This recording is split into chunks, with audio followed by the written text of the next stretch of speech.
আপনি কিভাবে ভাবতেছেন যে কোরআনে যা বলা আছে তার বিরুদ্ধে চলবেন আপনি, সেটাকে চলা মানে কি? ধরেন আমি ধরেন আমার এখানে একটা মানে পোশাকের একটা কোড দিলাম, মনে করেন আমি আমার কর্মচারীদের এই পোশাক পরতে হবে।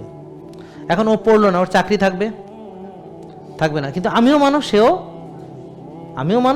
মানুষ।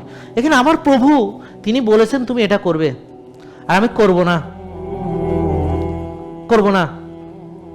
হ্যাঁ, তাহলে আমার দাসত্ব টিকবে? তা তিনি আমাকে ভালোবাসবেন? কিন্তু আমি আবার তার কাছে হাত তুলে বলবো, আল্লাহ আমার এটা দাও, এটা দাও। কেন দিব? আমি মানে ওই কর্মচারী আবার বোনাস চাইতে আছে, ওই কর্মচারীতে আবার বেতন ভাতা বাড়ায় দাও। আর ওটা তো চাকরি নেই, যা তোর আবার বেতন ভাতা বাড়াবো, ঠিক কিনা? তাহলে আপনি আমার কথা বিশ্বাস করবেন না, আপনি কোরআনে পড়বেন, নিজে পড়ে ওটার অনুযায়ী আপনি চলবেন, তাহলেই হলো। জেকে লাইফস্টাইল লিমিটেড, ওষুধ মুক্ত সুস্থ জীবন।